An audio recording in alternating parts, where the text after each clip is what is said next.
Priorité Santé, Claire Hédon. Ici, j'ai vu des bébés qui n'ont pas mangé beaucoup de temps. Pour moi, c'était trop. Je ne peux pas dormir depuis une semaine parce que je vois toujours cette image dans mon cœur. Et c'est trop pour ça. Pour l'Europe, c'est trop.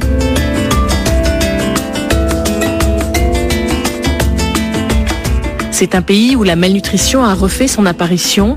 Pourtant, ce pays n'a connu récemment ni guerre, ni sécheresse, ni catastrophe naturelle qui pourrait expliquer une telle situation. Ce pays, c'est la Grèce, en plein cœur de l'Europe.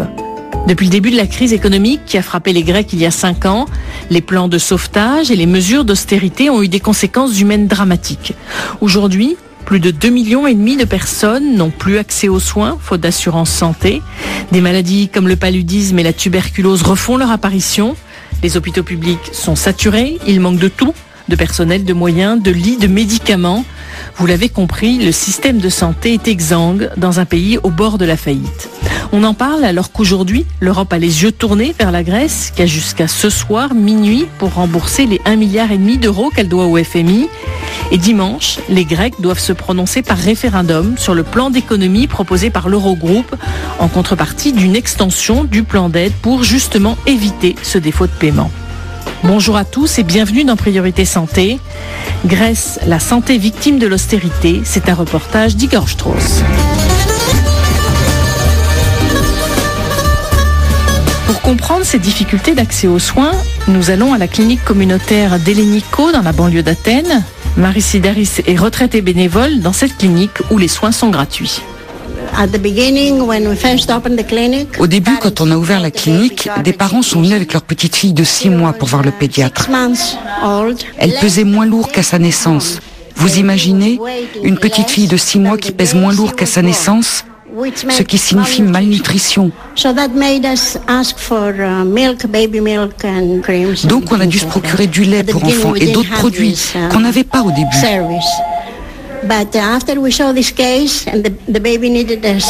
Et puis, on s'est rendu compte que la petite avait besoin d'un lait spécial qui coûte 22 € pour 3 jours. Comment voulez-vous que les parents qui sont au chômage achètent ce lait pour nourrir leurs enfants? Quand on parle de malnutrition en Europe, pour certains, je pense aux auditeurs de ma radio RFI, c'est juste inconcevable. Qu'est-ce que ça vous fait, vous, qu'on parle de malnutrition ici en Europe? Il y a 5 ans, ça m'aurait fait rire. Mais aujourd'hui, j'ai vu tellement d'enfants malnutris que j'ai l'impression d'être en plein cauchemar, mais que je vais me réveiller et que ma vie va redevenir comme avant. Malheureusement, ce cauchemar, c'est la réalité. Il y a des enfants qui s'évanouissent à l'école à cause de la malnutrition. Leurs parents n'ont même pas une tranche de pain à leur donner avant de partir. Quand on parle d'accès aux soins en Grèce, pour vous, quel est le principal problème en ce moment? Au début, on ne soignait que ceux qui n'avaient plus d'assurance maladie. Mais la crise a fait de plus en plus de ravages. Et même ceux qui avaient une assurance se trouvaient dans l'incapacité de payer leur participation aux médicaments. Parce que dans notre système, on doit payer une participation de 25% du prix des médicaments. Mais vous imaginez, pour une famille qui gagne 300 € par mois et qui doit acheter une douzaine de médicaments, c'est impossible de payer une participation. Donc les gens viennent ici et ils ont les médicaments gratuitement. Alors j'ai lu aussi dans des articles parus en France que vous fournissiez, vous, les médicaments à des hôpitaux publics. Est-ce que c'est le cas en réalité? Et qu'est-ce que vous pensez de cette situation, si c'est vrai? Avec la crise économique, les hôpitaux publics ont de tout petits budgets. Ils manquent de médicaments, de lits et de tout un tas de choses dont ils ont besoin. Donc ils nous appellent et si on a des surplus, on leur donne. Et on les dépanne très souvent. Et vous trouvez que c'est normal? Ce n'est pas normal, évidemment. Mais c'est comme une guerre. On est en guerre en ce moment. Alors, c'est un terme fort que vous employez là. Vous êtes en guerre, mais vous êtes en guerre contre qui? Nous, le peuple, on n'est pas responsable de cette crise économique. Mais en ce moment, c'est nous qui en payons le prix. Et certains le paient de leur vie. Vous imaginez quelqu'un qui a un cancer, mais qui ne peut plus avoir son traitement à l'hôpital? C'est une sentence de mort. Donc c'est une guerre. Et nous, on est des résistants. On veut que les gens en Europe sachent ce qu'il se passe ici, parce qu'ils n'en ont aucune idée. Au début, les journaux disaient que les Grecs sont des feignants. Ils veulent juste se prélasser au soleil. Mais ce n'est pas vrai. On travaille très dur ici. Certains d'entre nous avaient 2 ou 3 boulots différents avant la crise. Mais maintenant, les gens en Europe commencent à voir les choses différemment. Et ils comprennent ce qui se passe ici. Et ce qui se passe ici, c'est un génocide. Les gens meurent parce qu'ils n'ont plus accès aux médecins et aux médicaments. Là encore, vous utilisez un terme extrêmement fort, le terme de génocide. Selon vous, qui doit payer pour ça? C'est l'Union européenne. Si on parle d'union, on parle de solidarité. Notre gouvernement ne fait que payer pour leurs banques, mais pas pour nous. Mais l'Europe presse encore et encore notre gouvernement pour qu'il rembourse davantage. Mais où est-ce qu'ils vont trouver l'argent? Les gens n'en ont plus. Comment voulez-vous qu'on paie? Vous pensez que je pourrais m'entretenir avec un médecin? Ok, je vais demander au psychiatre. Maintenant, on a 3 psychiatres ici. Vous vous rendez compte? Il y a 5 ans, j'aurais rigolé. J'aurais dit en Grèce, on n'a pas besoin de psychiatres. Mais maintenant, on en a 3. Et il y a une longue liste de patients qui souhaitent les voir. Excusez-moi un instant.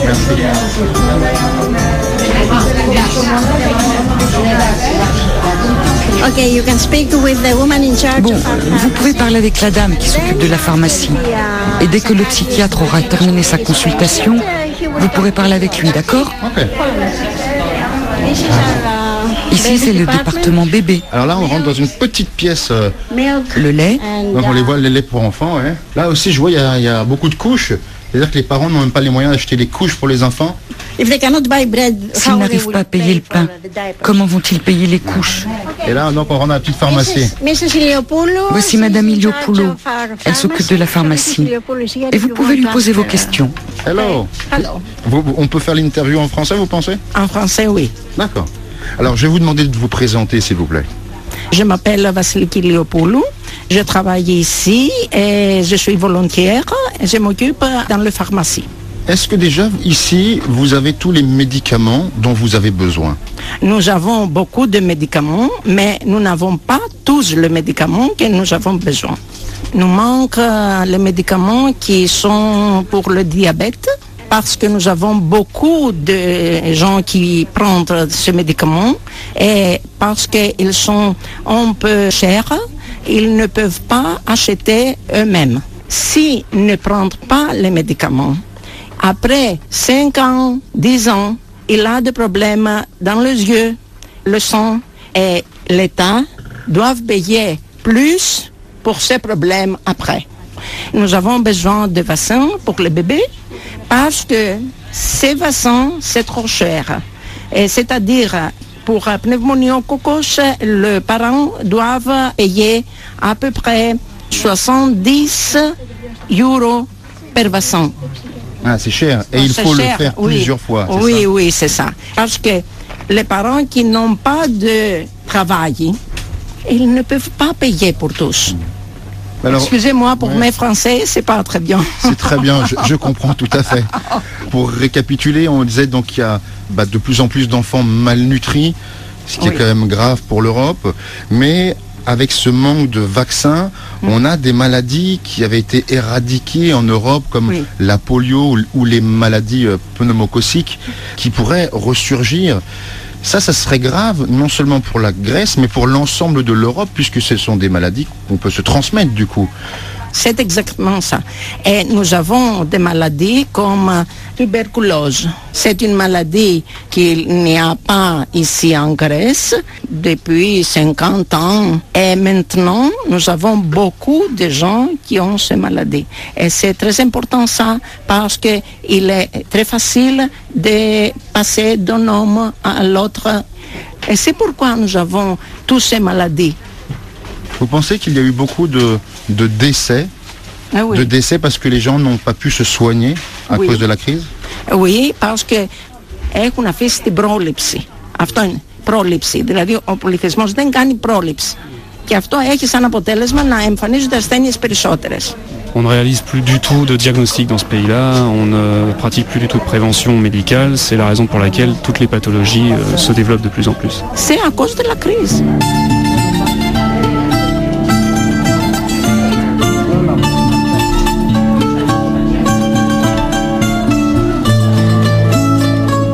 Priorité santé, reportage. Vous écoutez Priorité Santé sur RFI. Aujourd'hui, nous parlons de l'accès aux soins en Grèce. Igor Strauss, bonjour. Bonjour Claire, bonjour à tous. Quand on parle de la Grèce, on parle du remboursement de la dette, de son éventuelle sortie de l'euro, mais peu des conditions de vie des citoyens et des conséquences des plans d'austérité. Oui, c'est ça qui est choquant. Alors certes, la Grèce a une économie gangrénée par le clientélisme, son secteur public est corrompu et inefficace, et il est très difficile de faire rentrer l'impôt. Mais la Grèce est aussi des citoyens, des travailleurs, des enfants, victimes de ces dérives et aujourd'hui victimes des plans d'austérité. Vous l'avez rappelé Claire en début d'émission, plus de 2,5 millions de personnes dans un pays de 11 millions d'habitants n'ont plus d'assurance maladie car ils n'ont plus d'emploi. Mais de nombreux travailleurs sont également exclus du système de soins en raison de la faiblesse des revenus. Pour vous donner un exemple, le salaire moyen d'un ouvrier était de 750 € par mois avant la crise. Il est passé à 520 € aujourd'hui. Du coup, les soins sont un luxe souvent inabordable et certains indicateurs sont là pour nous le rappeler. Selon la revue médicale The Lancet, depuis le début de la crise, la mortalité infantile a augmenté de 43% et le nombre d'enfants morts-nés de 21%. Du coup, comment font les plus démunis? Quelles sont finalement les solutions alternatives? Alors, heureusement, il existe des solutions alternatives comme cette clinique communautaire d'Elliniko dans la banlieue d'Athènes. Elle a ouvert en 2011, un an après le début de la crise, grâce à Giorgos Vikas, un cardiologue. Aujourd'hui, il y a 280 volontaires qui y travaillent, donc des médecins généralistes, des gynécologues, des dentistes, des pédiatres et j'en passe. 40 000 patients sont suivis dans cette clinique. Alors on l'appelle clinique, mais c'est en fait une maison en préfabriqué au milieu d'un no man's land. Elle est située en face de l'ancien aéroport d'Athènes.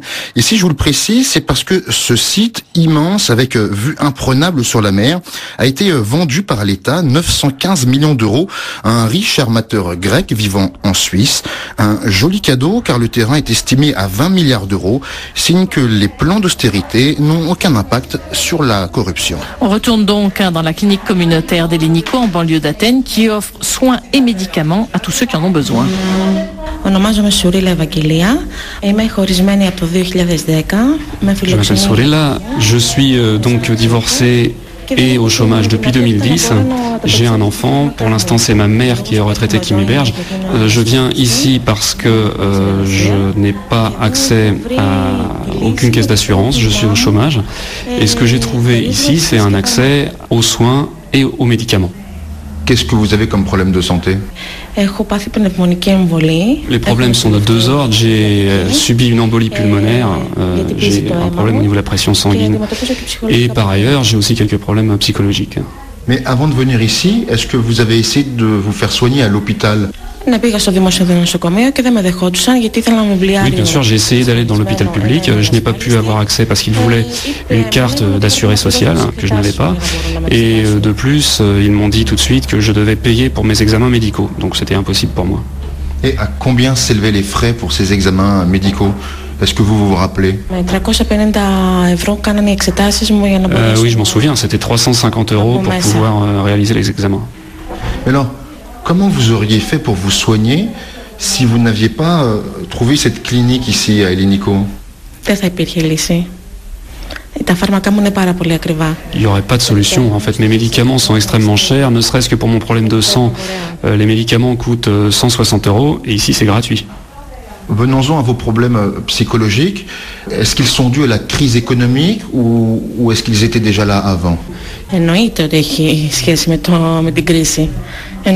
Évidemment que c'est lié à la crise, bien sûr que c'est lié à la crise. Quand tu es avec un enfant dont tu ne peux pas t'occuper, à qui tu ne peux pas donner à manger et que c'est ta mère qui est elle-même retraitée qui pourvoit à tes propres besoins, évidemment que psychologiquement ça te détruit.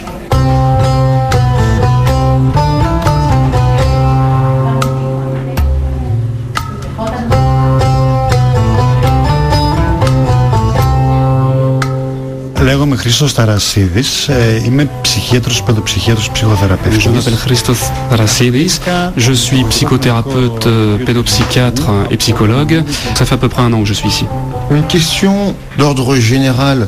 Comment les Grecs réagissent face à la crise? Σε γενικές γραμμές θα έλεγα αυτή τη στιγμή. En règle générale, je dirais que ce qui domine, c'est une grande incertitude pour le lendemain. Βέβαια υπάρχουν και πάρα πολλοί άνθρωποι που πλέον. Désormais, il y a un très grand nombre de personnes qui sont dans l'incapacité de simplement vivre dans les conditions qui devraient être les leurs. Όταν ακούς από τους ασθενείς.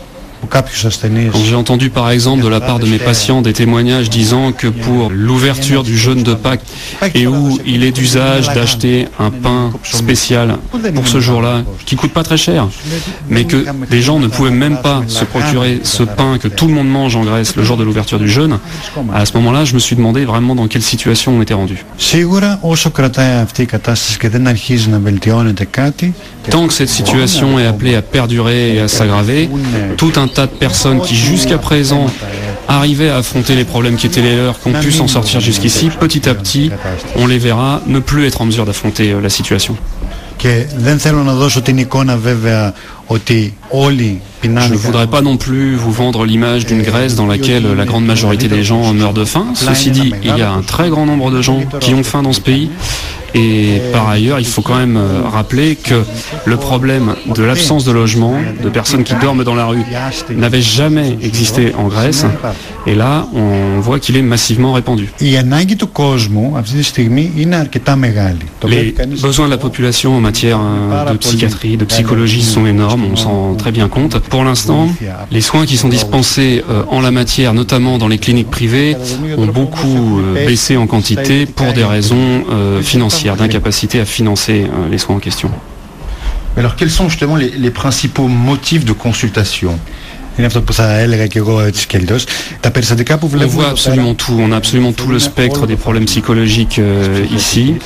Et ce qu'on a aussi énormément, c'est le développement de problèmes dans le cadre de la famille qui provoquent y compris des divorces et l'éclatement de nombreuses familles. Αλλά βέβαια υπάρχουν και τα περιστατικά τα οποία έχουν πραγματικά.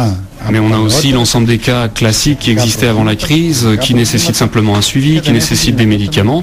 Le problème, c'est qu'une bonne partie des patients ne peuvent plus, dans le cadre du système public, se faire financer les soins et les médicaments en question, et par conséquent, ils viennent nous voir aujourd'hui ici. Και μιλάμε για παθήσεις τύπου σχιζοφρένειας, μιλάμε για παθήσεις τύπου διπολικής διαταραχής. Alors on trouve les cas classiques de schizophrénie, de dépression, dépression nerveuse, tous les types de dépression. Mais on constate quand même qu'une bonne partie de ces problèmes-là sont liés au contexte de la crise. La crise est là, elle va malheureusement durer.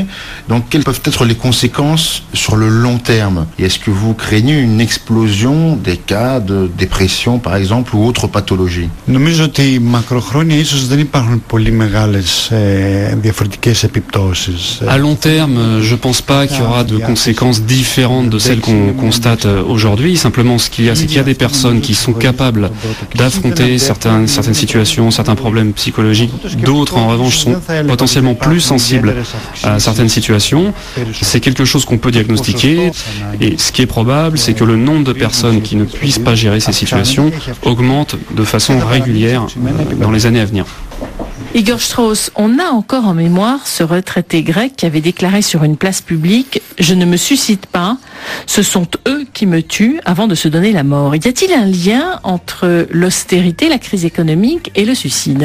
Mais écoutez, une étude d'une équipe de chercheurs grecs et américains parue en février 2015 dans la revue médicale britannique BMJ Open a montré que l'austérité s'était traduite par une hausse d'1 tiers des suicides en Grèce avec un pic en 2011, juste après l'annonce de nouvelles mesures comprenant la baisse des salaires et la réduction des dépenses de protection sociale. Restez avec nous, on se retrouve dans 3 minutes après les informations pour la poursuite de ce reportage sur les difficultés d'accès aux soins en Grèce.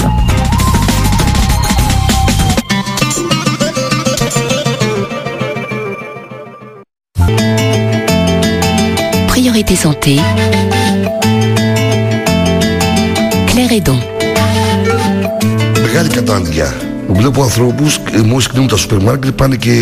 voit de la misère à tous les niveaux. On voit à la sortie des supermarchés des gens qui vont chercher dans les poubelles pour se nourrir. Auparavant, c'était des situations dont on se serait moqué. Ça n'existait pas ici. Et puis finalement, on se met à leur dire bravo les gars, vous avez encore le courage de faire ça. Moi, je vois dans certaines maisons des gens qui ont absolument rien à manger, qui ont vendu absolument tout ce qu'ils avaient et qui n'arrivent plus du tout à s'en sortir. Il faut savoir qu'il y a des écoles où les enfants pratiquement sont affamés et ne peuvent plus s'en sortir. Ce serait infini ce qu'on pourrait dire sur la crise. Bienvenue à tous ceux qui nous rejoignent pour cette deuxième partie de Priorité Santé. Alors que l'Europe a les yeux tournés vers la Grèce, qui risque de se retrouver en défaut de paiement ce soir, nous parlons des difficultés d'accès aux soins dans ce pays. Depuis 2010, la Grèce connaît une crise économique sans précédent et les plans d'austérité mis en place par l'Union européenne et le FMI pour sortir de cette crise ont mis à terre un système de santé qui était déjà fragile. Aujourd'hui, plus de 2,5 millions de Grecs n'ont plus accès aux soins, faute d'assurance maladie, si bien qu'une véritable crise humanitaire s'est ajoutée à la crise économique. Mais pour cette crise, il n'existe toujours pas de plan de sauvetage de l'Union européenne. Grèce, la santé victime de l'austérité, suite du reportage d'Igor Strauss.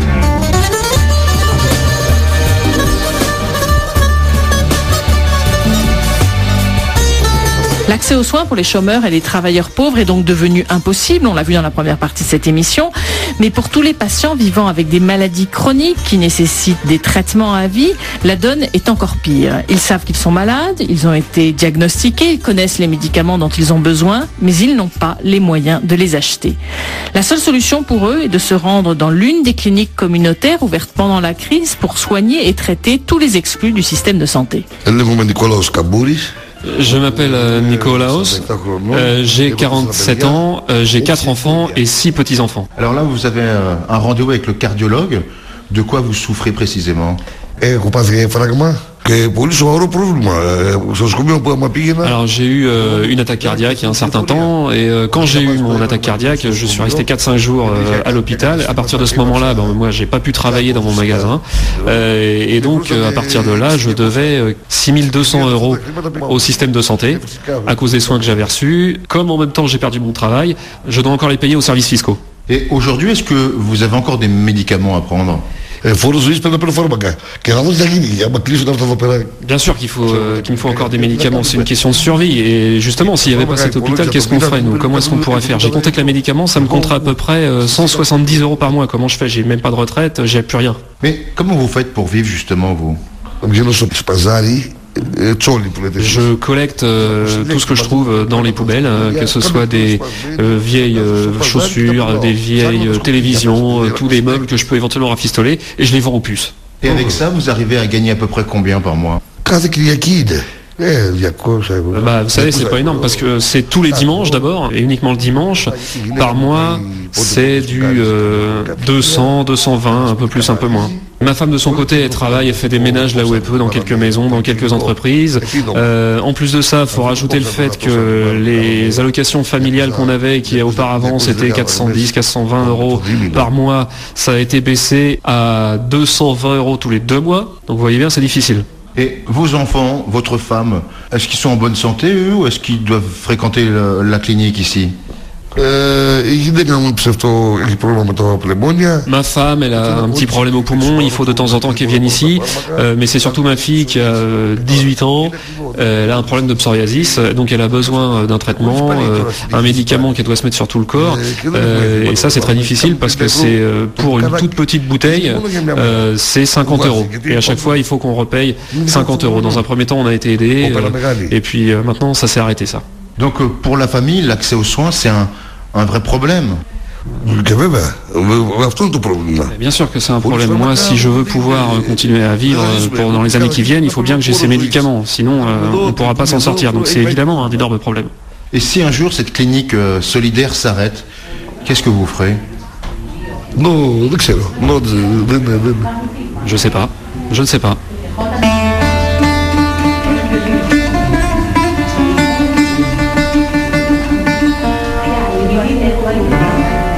Mon nom est Nassos Maginas, je suis cardiologue et je suis médecin bénévole ici dans la clinique métropolitaine d'Elliniko. Alors là, je viens de rencontrer deux de vos patients à qui on avait posé des stents et qui avaient donc des problèmes cardiaques, des traitements à prendre. S'ils n'avaient pas pu être soignés ici gratuitement, quelles auraient été les conséquences pour ces patients? Tout d'abord, dans ma spécialité, la cardiologie, tous les patients doivent absolument avoir accès à certains médicaments. C'est-à-dire qu'au-delà des mesures préventives qu'ils doivent prendre dans leur propre intérêt, c'est-à-dire ne pas fumer, marcher régulièrement, les médicaments sont l'enjeu le plus important pour le maintien de leur santé. Mais si un patient, justement, n'y a plus accès, qu'est-ce qui se passe? Alors, s'il n'a pas les médicaments, les bons médicaments qui correspondent à sa situation, le patient va voir sa santé se dégrader, les symptômes augmenter et avoir des accidents cardiaques qui peuvent l'amener à l'hôpital et voire même à la mort. Est-ce que c'est déjà arrivé, ça, d'après votre expérience, pendant la crise économique? Il m'est arrivé très souvent depuis le début de la crise de voir des gens qui ne pouvaient plus avoir accès à leur traitement dans le cadre du système public de santé et qui à partir de là ont vu leur situation de santé se dégrader, c'est clair. Ce qui est intéressant, c'est que cette clinique communautaire des Lénicots apporte des soins aux plus démunis, certes, mais pas seulement. Oui, les bénévoles mènent aussi ce qu'ils appellent des actions de résistance. En clair, ils informent les citoyens sur leurs droits, ils collectent et publient tous les incidents au sein des hôpitaux. Et Georgios Vikas, le cardiologue fondateur de cette clinique, veut aller encore plus loin. Pour lui, je cite, les gouvernants qui ont détruit le système de santé n'ont pas seulement une responsabilité politique, ils ont aussi une responsabilité pénale. Leurs décisions ont tué des gens, on va tout faire pour qu'ils aillent devant la justice. Fin de citation. Médecins du Monde a ouvert un centre en Grèce en 1990 pour venir en aide à l'époque aux migrants principalement. Mais depuis le début de la crise économique, la donne a changé. En 2011, 42 000 personnes ont été reçues par l'ONG, mais depuis 2012, ce chiffre a quasiment doublé pour atteindre 81 000 personnes. Je m'appelle Angeliki Mavrekou. Je travaille au service communication de Médecins du Monde en Grèce. Ici, nous sommes dans une des cliniques de Médecins du Monde en plein centre d'Athènes. Là, c'est la réception où les gens viennent nous exposer leurs problèmes. On leur donne un numéro et on les envoie vers le médecin approprié pour une consultation. Alors là, je vois, il y a une petite salle d'attente qui a été installée dehors, il y a une bonne vingtaine de personnes qui attendent dehors, et puis il y a aussi des gens dedans. Vous recevez à peu près combien de personnes tous les jours? Ici, on reçoit en moyenne entre 170 et 200 personnes par jour. C'est beaucoup. Oui, c'est beaucoup. Et qu'est-ce qui vient ici? C'est des immigrés uniquement?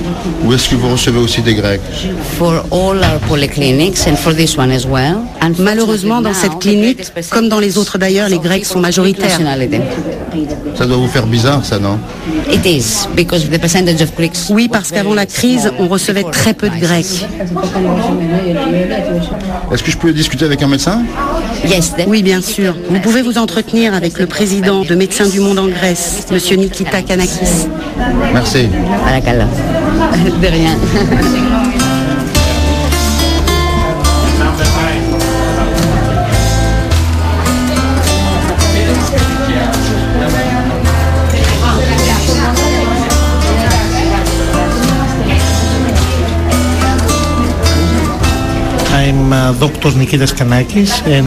Je suis Nikitas Kanakis et je suis président de Médecins du Monde Grèce. En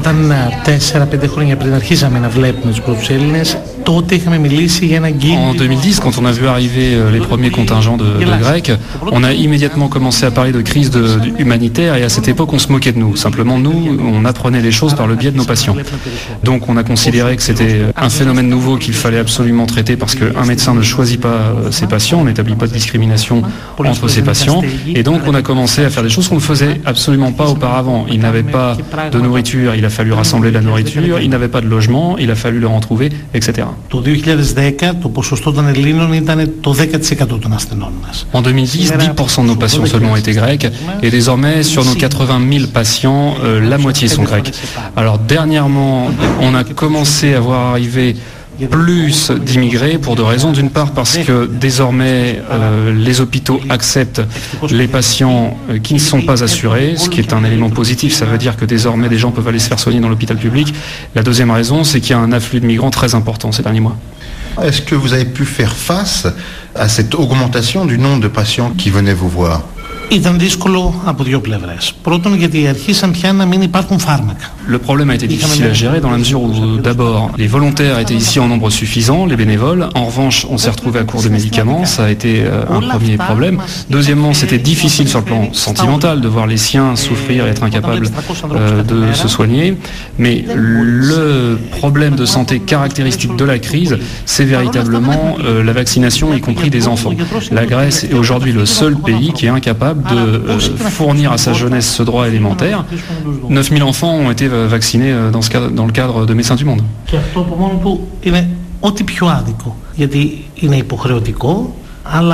Ce qui est une chose extrêmement injuste en soi, parce qu'un enfant qui n'est pas vacciné va ne pas pouvoir accéder à l'hôpital. C'est obligatoire aussi pour être inscrit à l'école, ce qui veut dire que les enfants pauvres qui n'avaient pas accès à ces vaccins étaient exclus de bien d'autres choses que simplement la santé. Et nous, on avait à répondre à l'ensemble de ces problèmes.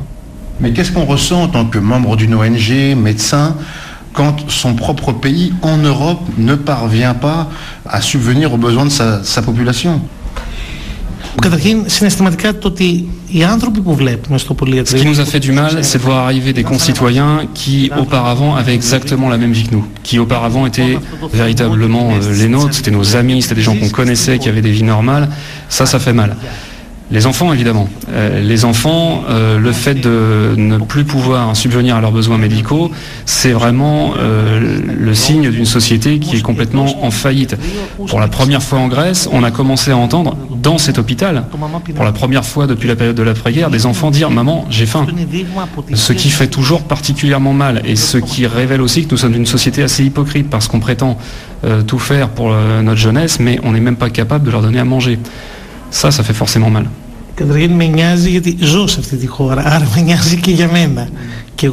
Maintenant, ça me donne envie de poser la question aussi de l'Union européenne. Qu'est-ce qu'elle attend de nous? Qu'est-ce qu'elle nous demande de faire des réformes?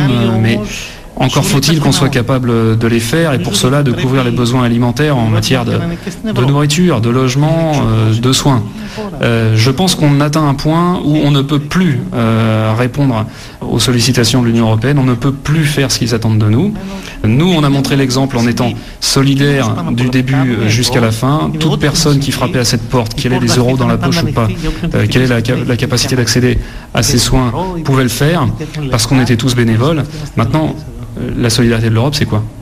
Comment vous voyez l'avenir et quelle pourrait être la solution pour sortir de cette crise humanitaire dans laquelle se trouve la Grèce?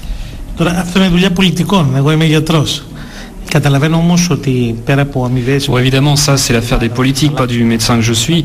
Ceci dit, nous posons la question du droit d'un peuple à survivre.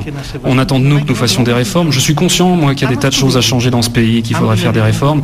Ceci dit, dans un pays où on n'a ni à manger, où on a des millions de chômeurs et où on risque de se retrouver dans la rue, du coup, je pense que l'Union européenne, nos partenaires doivent en prendre conscience, respecter notre droit à survivre et ne pas perdre de vue que ce qui est en train d'arriver ici et qui arrivera d'une manière ou d'une autre dans les autres pays européens nous amène derrière la porte le fascisme, qui est un phénomène que nous avions oublié, dont nous ne voulions plus entendre parler, mais qu'on aura certainement à affronter si on ne fait rien.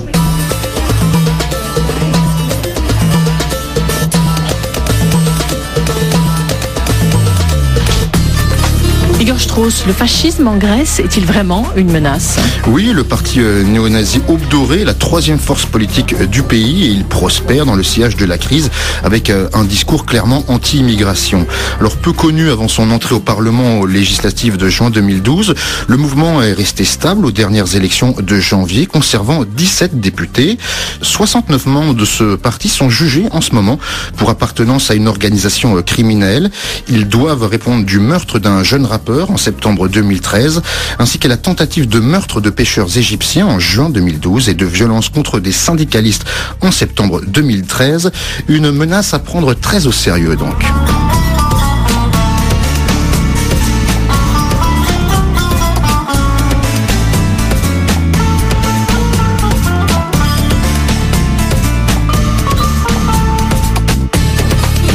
Priorité Santé, reportage. Vous écoutez Priorité Santé sur RFI. Aujourd'hui, nous parlons des difficultés d'accès aux soins en Grèce suite à la crise économique et aux mesures d'austérité. Après avoir vu le travail des associations pour aider les Grecs à se soigner, Igor Strauss, vous vous êtes rendu dans le plus grand hôpital public de Grèce. Donc, je m'appelle Panagiotis Papageorgiou, je suis infirmier ici au service des urgences de l'hôpital d'Evangelismos à Athènes. Donc cet hôpital, c'est le plus grand du pays, c'est vraiment la colonne vertébrale du système de santé du pays, avec des dizaines de milliers de patients tous les ans, une capacité de plus de 1000 lits et environ 3000 travailleurs ici. Et alors, parlez-moi un peu de l'évolution de vos conditions de travail. Avec la crise, qu'est-ce que vous avez ressenti ?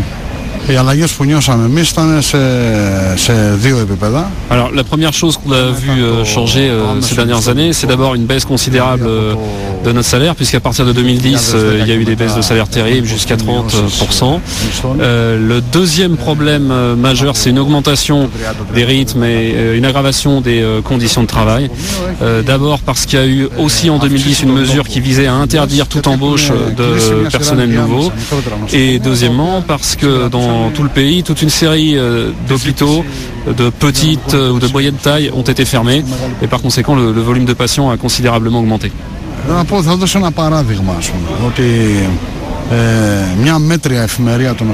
Ce qui a pour effet aussi de démultiplier le temps d'attente dans les urgences ou dans les différents services, puisqu'on se retrouve dans des situations où parfois, alors qu'on a une capacité d'accueil, mettons, d'environ 1000 personnes, on va avoir 1600 personnes qui vont arriver aux urgences, avec 20 infirmiers pour s'occuper d'eux, et je dirais, sans pouvoir l'évaluer exactement, 35-40 médecins pour s'occuper de ces patients-là. Et par conséquent, ça crée une situation dans laquelle des personnes qui auraient pu être traitées assez rapidement au niveau des urgences vont rester extrêmement longtemps à cause de cette situation-là. Du coup, est-ce qu'il y a eu des cas où l'état du patient s'est aggravé jusqu'à devenir irrécupérable ? Oui, évidemment, ça arrive en permanence tout cela. Alors ce dont nous on parle, c'est la fameuse demi-heure en or. C'est-à-dire que si dans la première demi-heure le patient est soigné, à ce moment-là les problèmes vont pouvoir être résolus. Quand cette demi-heure devient 2 heures, 3 heures, 4 heures, à partir de là, effectivement, il se retrouve dans une situation où son état de santé va s'aggraver jusqu'à devenir irrécupérable. Et ça, nous, on en parle très régulièrement, on le constate, oui. Là, il me vient en mémoire l'exemple d'une fille qui est arrivée aux urgences, qui était complètement secouée par des spasmes. En fait, elle était clairement dans une crise d'épilepsie. Bon, on a réussi à la soigner, à lui donner les médicaments dont elle avait besoin. Simplement, et ça, elle nous l'a dit après, elle ne pouvait plus accéder à son traitement simplement parce qu'elle était au chômage et donc depuis peu, elle n'avait plus aucun moyen de faire face. Ça, c'est extrêmement dur parce que c'est quelque chose dont on sait que ça va se reproduire. C'est-à-dire qu'on donne des médicaments à cette personne-là et on sait que la semaine prochaine, elle reviendra dans les mêmes conditions et là, il n'y a vraiment rien à faire là-dessus.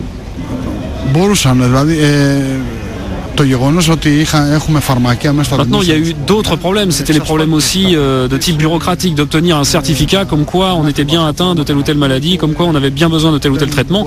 Et là, il y a l'exemple d'une fille, d'une jeune en Crète qui est morte dernièrement. Elle avait un cancer, elle n'a pas pu fournir les certifications nécessaires pour cela. Et donc, par conséquent, elle n'a pas pu être soignée pendant toute cette période.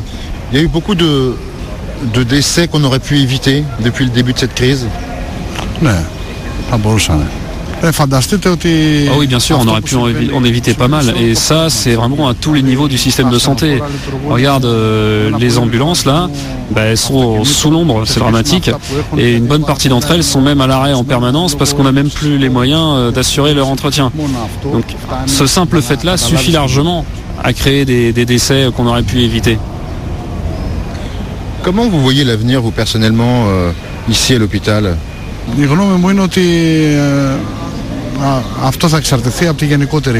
je suis assez pessimiste dans la mesure où je vois bien que le système de santé fait l'objet d'une grande offensive, d'une grande attaque de la part des forces qui aujourd'hui ont le pouvoir économique et politique. Dans leur logique à eux, la santé n'est pas quelque chose de rentable, n'est pas quelque chose qui génère du profit et par conséquent, on doit s'y attaquer. Nous, on considère que le seul investissement véritablement productif, c'est l'investissement dans l'être humain. Si de ce point de vue-là, je suis très pessimiste, je suis quand même optimiste dans l'idée que les gens vont s'en apercevoir, qu'une conscientisation va en quelque sorte avoir lieu et qu'ils vont commencer à reprendre véritablement leur vie en main et à essayer de répondre eux-mêmes aux besoins qui sont les leurs. Face à ce terrible constat, il faudrait revoir entièrement le système de santé en Grèce. Un défi énorme, car les caisses de l'État sont vides et la Commission européenne, la Banque centrale européenne et le Fonds monétaire international restent intransigeants sur le remboursement de la dette. Du coup, Syriza, le parti au pouvoir, n'a pas beaucoup de marge de manœuvre. Kostas Zacharias est député responsable de l'équipe parlementaire de Syriza sur les questions de santé et il explique pourquoi la Grèce est tombée aussi bas sur ces questions d'accès aux soins. On est passé d'une situation où 8,5 voire 9% du PIB était consacré au système de santé à une situation qui est la situation actuelle dans laquelle seulement 4,3 voire 4,5% du PIB est consacré à l'entretien du système de santé, sachant qu'on considère généralement que c'est à partir de 6% du PIB qu'on atteint le niveau minimum pour que le système de santé puisse fonctionner. Dans les hôpitaux aujourd'hui, selon les informations qu'on a, notamment par les syndicats, il nous manque 20 à 22 000 personnes au niveau de l'ensemble des personnels, infirmiers et médecins. Face à ce terrible constat, le Premier ministre Alexis Tsipras a annoncé début avril l'abolition du forfait hospitalier de 5 € et a promis l'embauche de 4500 personnes dans le secteur de la santé. Est-ce que ce sera suffisant ? Ça paraît bien maigre au vu de la situation que vous avez décrite. Du coup, qu'est-ce qui va être entrepris par le gouvernement pour tenter de résoudre ce problème de l'accès aux soins ? Oui, alors ça, ce sont vraiment les premières mesures. Le gouvernement essaie, dans un contexte extrêmement difficile, de prendre des mesures d'urgence, tant dans le domaine de la santé que dans le domaine de la protection sociale. Bon, il y a d'autres mesures qui sont prises en dehors du domaine très spécifique de la santé, mais sur la protection sociale, il y a 2 mois par exemple, une loi a été prise contre l'extrême misère qui prévoit une aide d'environ 4 800 € globalement pour une famille de 4 personnes afin de couvrir 3 besoins essentiels, le logement, la nourriture et l'électricité. Ça, on peut l'interpréter de la part du Premier ministre comme un premier pas.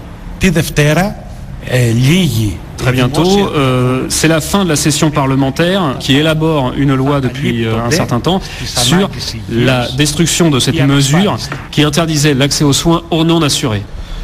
Alors, le Premier ministre l'a rappelé, la santé est un droit.